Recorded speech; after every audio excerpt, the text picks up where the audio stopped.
ए भौजी का हो? अरे तनी सुनिया था का सुनी हो? बड़ा अपने आप के इंटेलिजेंट बने तनी हमरो वही प्रश्न का उत्तर दाता। अच्छा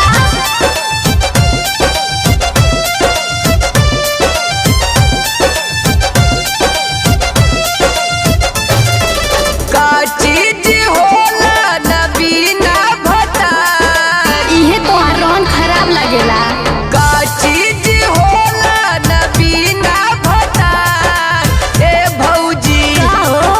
ए भौजी बुझ न बुझनी हमार, ए भौजी बुझ न बुझनी हमार। बस इतने बकर बकर करे के रहला, इहे बात रहला। तला सुना बोला बोला सुनते हई। होला सिंगार नहीं बिना भतार, अरे बाप रे बाप, होला सिंगार नहीं बिना भतार। ए बबुआ बोला हो।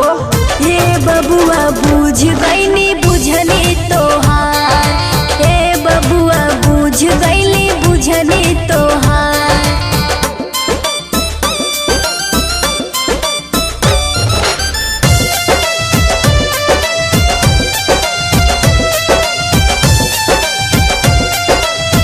ए भौजी एहू के बतैया था बोला काची ढुकावला पा ढूके नहाली। अच्छा। काची झिलावल जाला एक पीता डाली। बड़ी पुअर बाड़ा हो। बस ताला गईल काची ढुकावला पा ढूके नहाली। काची झिलावल जाला एक पीता डाली। दूगो तोहार बका गैया के चार, दूगो तोहार बका गैया के चार। ए भौजी का हो? ए भौजी बुझ न बुझनी हमार, ए भौजी बुझ न बुझनी हमार। सुना अरे हम एमे भी ये कुल कइले हैं। हाई बात हो तला सुना चूड़ी ढुकावला पो ढूके नहाली। दतुअन हिलावल जाला एक बिता डाली। हाँ तो भौजी तू सचहू में कुल कैले बाड़ू। चूड़ी ढुकावला पो ढूके नहाली। दतुअन हिलावल जाला एक बिता डाली। दूगो हमार गोड़ गैया के चार, दूगो हमार गोड़ गैया के चार। ए बबुआ बोला हो। ए बबुआ बुझ गईनी बुझनी तोहार। ए बबुआ बुझ गईनी बुझनी तोहार। बड़ी तू तेज बाड़ू हो भौजी। उ तो हम हइये हई।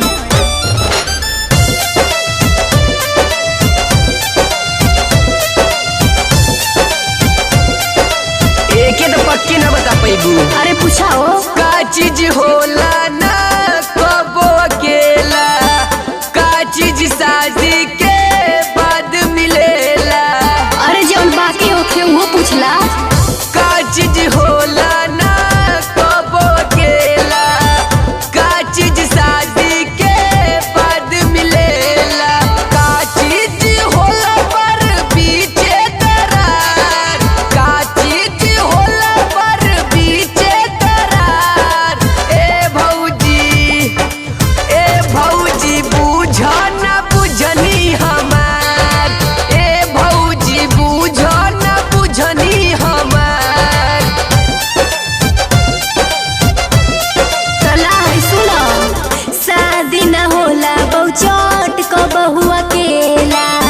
ससुर घर सत्यजीत शादी बाद मिलेला। अरे बारे भौजी मान गई नी। शादी न होला बहुचोट को बहु अकेला। ससुर घर शुभम खुशबू शादी बाद मिलेला।